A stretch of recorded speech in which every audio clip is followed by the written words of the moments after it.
Hi, everyone, and welcome to the Tiare Speaks podcast. If you could take a second to like, share, if you feel so inclined, or subscribe, it would really help me out. Today's episode is a good one. Today is my birthday episode. This past week, I turned 29 years old. And holy, it is a real full circle moment thinking back what you've accomplished in the last decade. And for me, I feel like it's really, like I said, a full circle moment because I've done so much in the past 10 years since I turned 19. And from like 19 till now is what I meant to say. Anyways, in that time, I have gone to university in a different country, in a state that I never thought I would set foot in because I am deathly afraid of snakes. I got married. I had my first baby. And then, lived in the United States for a little bit and then came back to home. And and so I thought, who better to join the podcast today as our first visitor than my better half, Joe. Hi. It's great to be here on the podcast with Tiare. What do you think, like, as my partner, what do you think has been the most defining moment in our relationship so far, from the moment we met to now? Like, we've almost also been married for 10 years. Like, we are 9 years married in the fall. And, like, what has been the most significant moment, would you say, in the past almost 10 years? Honestly, it's going to come down to probably 5, maybe 6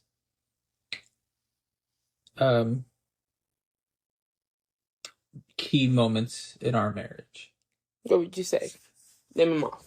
Well, I'm going to go in chronological order. Okay, cool. Okay, so when we were dating. Okay. FYI, that was 2015. Yeah. August of 2015. Yeah, so like when we were dating and when we like got married, that's one like key moment. The next would be the birth of our first child. Achilles. And then our second child, Ulysses. And then now our third child, Clementine. And then there are some other things that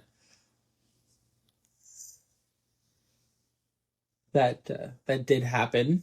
Like anytime I got a promotion or an award or something like that when I was in the Army, you made sure to make that a standout thing. And then any holidays, any birthdays, you just blew out of the water. And that was something new for me. That was something completely unexpected. So yeah, because you never got those things celebrated as.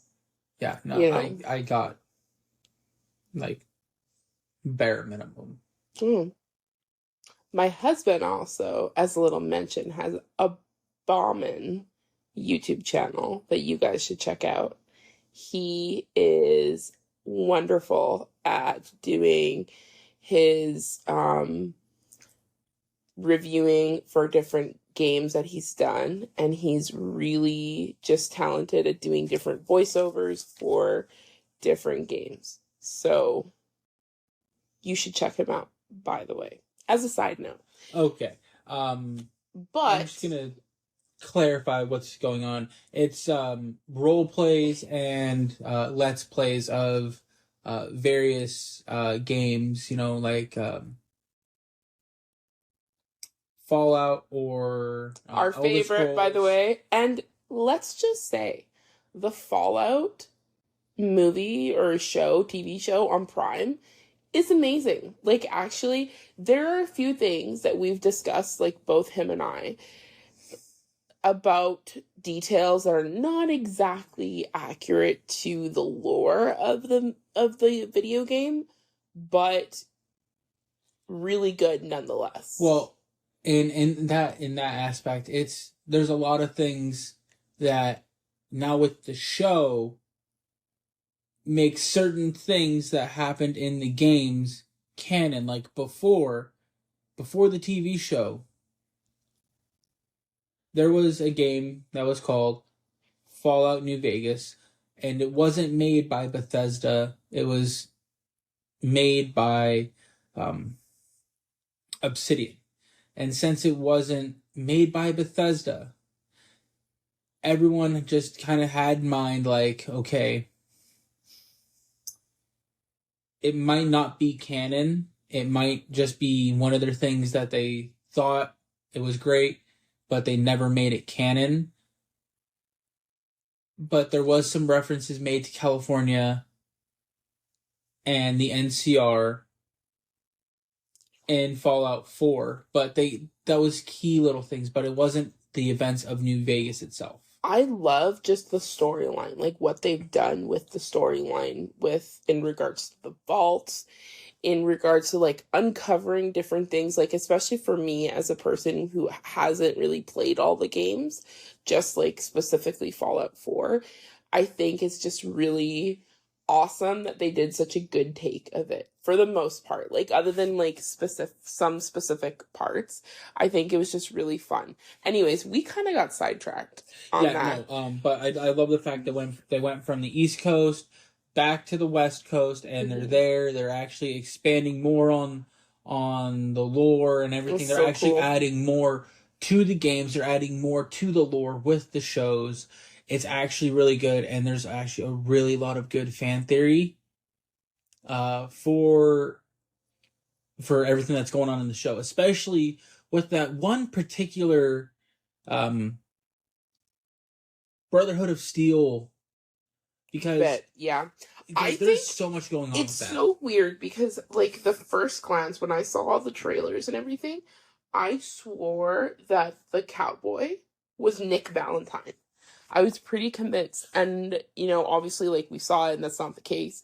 But because he looks like him from the games to like the in a way, like not exactly, but in a way. Not necessarily, but you can also come up with an idea that it could have been Hancock from Fallout 4, because the hat, the trench coat, it could have been him, but yeah, he's a ghoul, and like if you're not paying too much attention, you just see it, and then you're like, oh, that's cool. Like I could see where you thought that was Nick Valentine.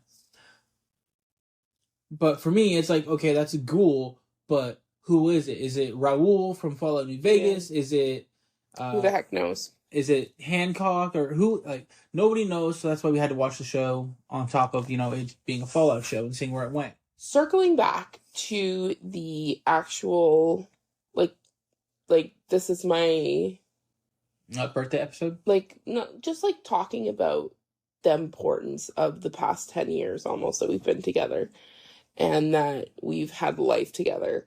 I think some of the most important things have been going, for me at least, has been going through motherhood and just really going through the phases of motherhood. Like we're new parents and we're just trying to discover what that means or the type of parenting techniques, because there's so many out there nowadays, right? Like so many different opinions, so many different things that people will do or won't do.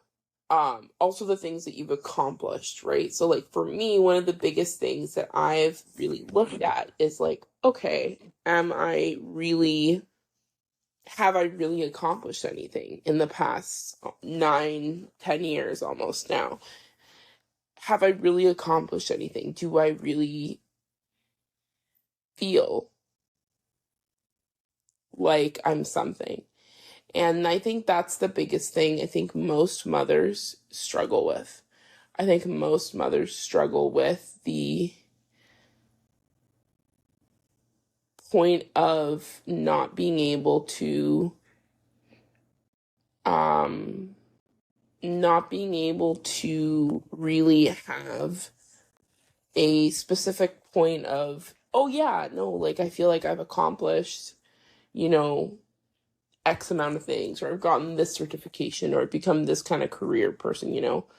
And for me, it's been a really difficult path because my interests have changed, and it doesn't mean that I'll never touch midwifery again, because I did do it and I have a huge love for it. Um, I think that was one of the biggest things in our relationship that drew us together, was my ambition for that path in my career, because um, I just have so much of a dedication to it, especially to the women that I served in Texas. And so I think that's the biggest struggle now. It's knowing that I did all that education and that I literally cannot use an ounce of it here. And that, you know, you get looked at differently, at least in our church. Like, I get looked at differently because I don't have a set career, or because of, you know, whatever it may be, social class construct, or like stuff like that. And it's really sad because I'm not stupid, and that's what it makes me feel like, right? It makes me feel like, hey, you know, like, you haven't accomplished anything. You don't have any, like, evidence to show me otherwise, that you haven't accomplished anything. But I've delivered 18 babies. I hand caught 18 babies in my hand, even pregnant with our son. And how many others did you assist? Like, I don't even know, like, probably over 500 babies I helped assist, whether I was documenting, whether I was second assist, whether I was whatever, right?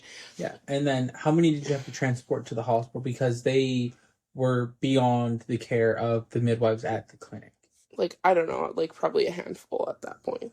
Yeah, but still, you had to handle them and their transport from the Yeah. clinic to the hospital just in case. I can remember so many times so where I much called that you. yeah, like when we were dating and when we were engaged and then first married, there was so many times where I would get a phone call at like 2, like at 1 to 4 in the morning. Yeah, because that's usually when all the transports happen. Like, that's the biggest thing, Yeah. right? Like, I would be on the phone with you for like an hour or 2 hours, Yeah. and then well, because I take it so personally, like, when they Yeah. have to get transported, right? And I think that's the biggest thing. I think essentially at the end of the day, like, the biggest thing that I struggle with, I think even to this day, is like feeling that I haven't accomplished anything. And obviously, like, I know, like, logically speaking, like, I've accomplished a lot. Like, been, I've become a mother, I've become a wife, I became a military spouse overnight, like, having to shift from that, you know, being a single, you know, woman down in the United States, to being a wife with a husband in the military. I think that's just a whole different ball game, because there's so many different implications as a person that you can't even speak out. Like, there's like different things that you can't talk about, different things that you just can't divulge or do, right? Like, there's a lot of things. Yeah, and I was really grateful because your command at the time when we got married was really wonderful. Like, they were really, Christy and Matt were amazing. yeah. So, like, ironically, when we were at like a fire hall, I think, or a hall, like a I think it's called like a city hall or whatever, meeting, town hall meeting or something like that, on the base. It's for all the wives and all the families, just to kind of get to know each other and kind of just talk to each other. I made friends with this one lady who was absolutely, like, guys, like, salts of the earth, the sweetest lady in the world. And I was just like, oh my gosh, thank goodness I made a friend and I don't feel so alone. Ironically, we were also both pregnant. So we were just like, oh my gosh, we can, like, you know, we really found a lot of common ground in that area. And so then I get home and like we're just like messaging and texting over the phone, and my husband's like, hey, like what's going on? And I'm just like, yeah, we just really clicked with this one lady at the town hall, and we're just like texting, we're just like talking about this ball that was upcoming and that we were all gonna go to. And no, you actually had to go pick something up. We had yeah, for the ball, because it was the curlers that I was going to use for the ball. Really? So I thought it was something else. It could have been something. It could have been something. Regardless, anyways. So then I was just like, yeah, like her name is Christy, and like she's super sweet. And my husband, it was so funny. He stopped dead in his tracks, and he's just like, hold on, what? I was just like, yeah, like her name's Christy. He's just like, not Christy, Stape, right? I'm just like, yeah. And he's just like, what? Honey, do you know who that is? I'm just like, no. Like, what's the big deal? He's like, hun, that's the wife of my captain. I'm just like, oh my goodness. The one person I could click with was with the captain's wife. And the wonderful thing about this is just that they were just so kind. Like, it's not like, there's some people who are officers, or some people who are, head of, the unit or whatever. They're really domineering, and they're really like, oh, really put it in their place, and like, this, I'm overseeing you. This is, my jurisdiction. Like, don't be like, no, like they were super kind, super like calm, super Matt sweet. Took care of everybody. And that's how it's supposed to be, at least, So Matt was the CEO. He took care of everybody. And Christy, this is where it actually was really great, and why both of them were really great. Christy herself was also a captain in the army, and I think that's what gave her the ability to be such a good person. Not just only because she was a good person, but she has the experience behind that. And that's also another reason why she didn't take how other officers' spouses or other enlisted spouses get, because let's be honest here. When I was on gate guard, there was a lot of spouses of officers that came through and told me to salute them. I told them to go kick rocks because they didn't wear the rank their other half did. Yeah, and that's really common. And then they told me that, and I'm like, go ahead, have them come back here. Let's see where this goes. And because that's the thing, right? Like, a lot of spouses, like, quote unquote, wear their husband's rank, right? They're like, well, my husband's an officer, so you need to salute me. Like, no, you don't. You. I mean, if you're in the army and you're an officer, that's a different story. And the only people we salute are retirees, medical discharge, or currently serving. Yeah. And I think that's pretty sensible, though, because at the end of the day, like, retired, currently serving, medical discharge. Yeah. Anywho, so like we made such a good relationship. Our kids are essentially 3 weeks apart. We went through so many things in our pregnancies together, and it was really wonderful to have that relationship with her. We touch base every now and then, even though we're like super separate now, obviously in different states and whatnot. But it's really wonderful to have had that experience, because now I can sympathize with so many more people. I can really understand people that are in the military and really empathize with them and what they're going through in a lot of ways. Yeah, so like being a military spouse and being a military unit family was really a special time, a really hard time because you were away a lot, and that was really hard on us. I think it's really hard on any couple when you have to spend so much time apart, especially with a new baby on the way and everything, and that was really hard. Yeah. One of the things that um was hard for me was just being away from you because we were still in that honeymoon phase of just like not wanting to be apart, right? And Yeah. that was the hardest part, I think, being newlyweds and being pregnant. I think that was just, it is what it is. Obviously, like, it's not something I think we regret necessarily. I think No, it's more than anything like having had spent more time with each other before having kids, right? And honestly, that's one of the things we have talked about over the years is like, we don't regret our kids. It's just We regret not to have spending more had more time time with each together. other before that. Yeah. But I would not change.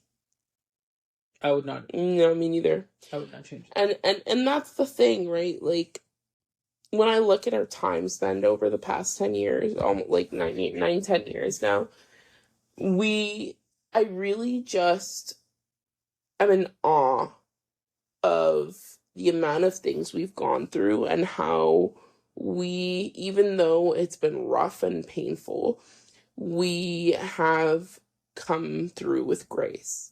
And we've come through even if it's been hard, and we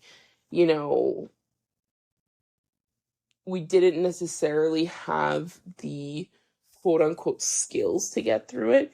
We made it happen. We made it work. We worked really hard and we made it happen. And I think that really is the defining characteristics of different people of, sometimes, you go through hard times and it's not easy and it's really trying, especially on a new marriage, on a marriage that's just starting and everything else. I think the hardest parts in that, I think, was just how your immediate family, like I'm talking your sister, your mom, how they were incredibly like two-faced.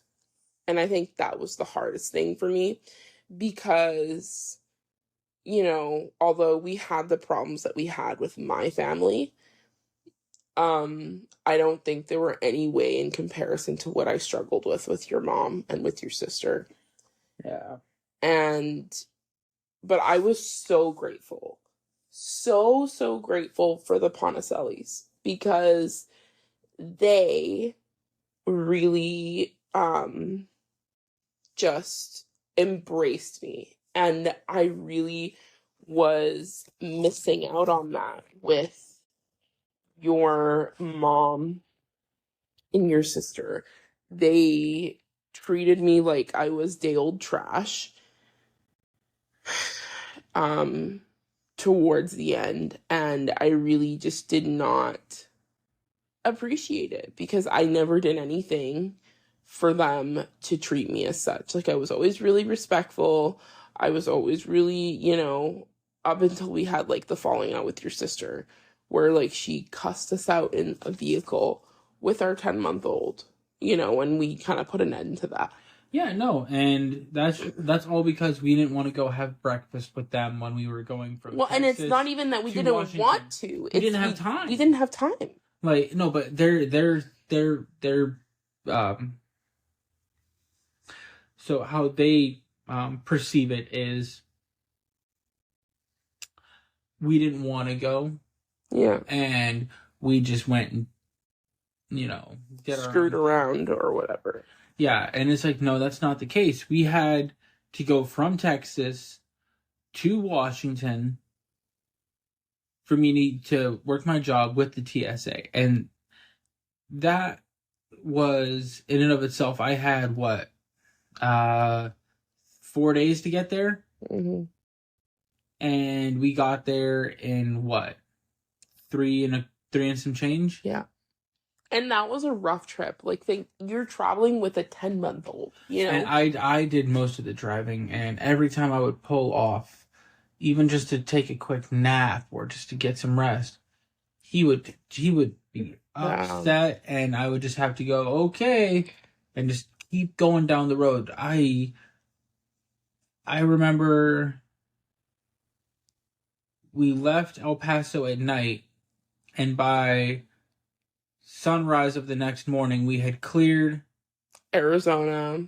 No, we by early morning it was just beginning to be dawn. We were in Arizona. We were at that rest stop. We stopped, and then about 30 to 40 minutes down the road, we were in California, and we stopped at a gas station. I think it was by Palm Springs. You know, I honestly think, like, kind of circling back to what we talked about at the beginning, like, this year has been really transformative for me. I really, like, they say when you hit 28 years old, you really start to become more reflective and more wiser as a woman. Don't want to say that exclusively. I shouldn't have said exclusively or as women, because maybe it happens for men too. But for me, I'll just speak on my experience.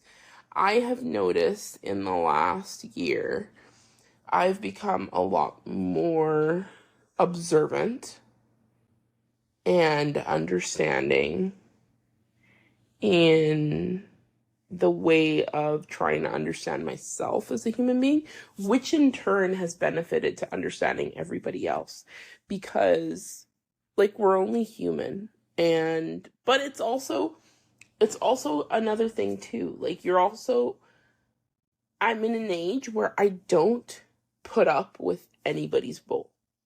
Like, if you're nasty and you are exhuming that energy to me, or like that's what you're giving me, I am not going to give the same back. I am just going to leave. Because I've dealt with so many friendships in the past, like 5 years.